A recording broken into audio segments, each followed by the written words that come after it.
जीटीएमा 2000 करोडको घोटाला भएको राज्यपाल जगदीप धनखडको आरोप। उत्तर बंगाल भ्रमण समाप्त गरेर आज पश्चिम बंगालका माननीय राज्यपाल जगदीप धनखडले दार्जिलिङबाट प्रस्थान गर्ने क्रममा पत्रकारहरूलाई सम्बोधन गर्दै बितेका 4 सालभित्र जीटीएलाई प्रशस्तै धनराशि उपलब्ध गराए तापनि विकासको कुनै काम नभएको आरोप लगाएका छन्।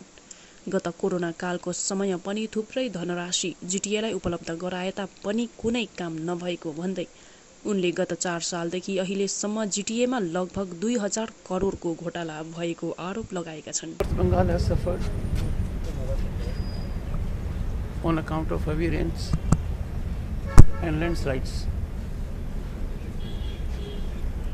I stayed in Darjeeling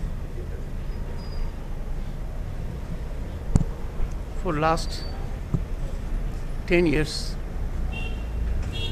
Since 2011, when the act came for Gorkha Territorial Administration, and in 2012, Gorkha Territorial Administration was formed. Central government is giving money in crores, state government is giving money in crores. Under the act, they are required to give a report to the governor every year. No such report has been given during 10 years. This is unimaginable. Rule of law is getting capsized. What is required to be done every year as per command of the legislature, as per provision of the act, not once it has been done. CAG is required to audit every year. Every year.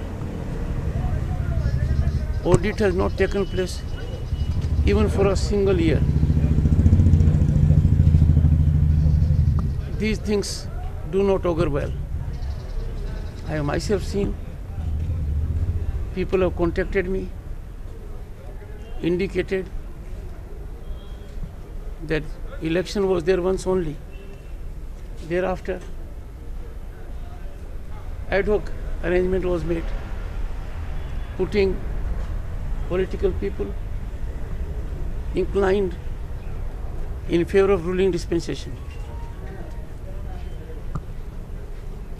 Gorkha Territorial Administration has virtually become a den of corruption. If I go by the inputs that have been made available to me by lot many bodies and individuals, these are not good state of affairs. We cannot have democracy where rule of law gets capsized. We cannot have democracy thrive if provisions of law are ignored. And same is with respect to State Finance Commission. State Finance Commission's only job under the Constitution of India is to give recommendations to the governor. The last State Finance Commission did not give any recommendation to the governor. And the government recommended the same very people for being appointed. He asked the government to give me reasons why these lapses have been overlooked, who are responsible for it.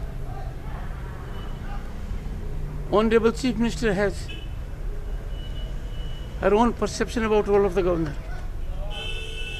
According to her, the governor cannot call officials. She could not be more wrong. Under the Indian Constitution, under Article 166(3), rules of business have been formed.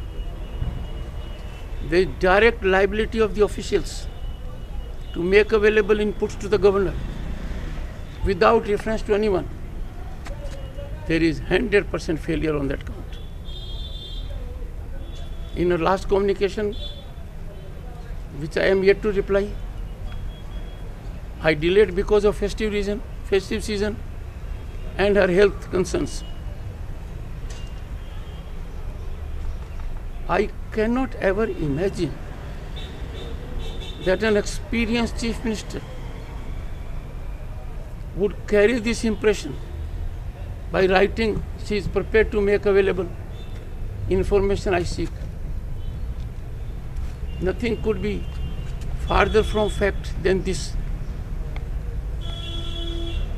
I had asked her to make available to me pandemic purchase scam report, 2,000 crore scam.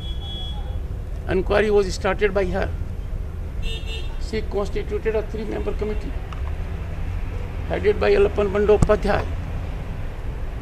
The other member was the present Chief Secretary, Dr. Dwivedi, and third was Nigam. Where is the report? What has happened to that? Why it is not being made public? And at least why it is not being given to the governor, where it is a duty under Article 167.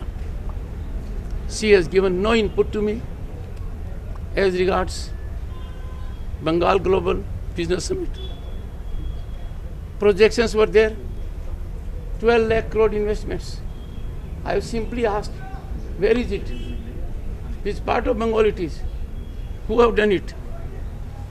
No information. I have asked serious reports about Andal Airport. Nothing has been done. Even Tajpur, we already had 1 innings. Now we are having 2nd innings. The state had suffered because of Bulbul, Yas, Amphan. She did not brief the governor. We have had the worst, unprecedented post-poll violence in the country. And no briefing to the governor. The government was in denial mode. I appeal to the government, follow the constitution, rule of law, and I caution the bureaucrats, don't take shelter of the communication of the Chief Minister. That is untenable. Their liability will not be diluted. Sir,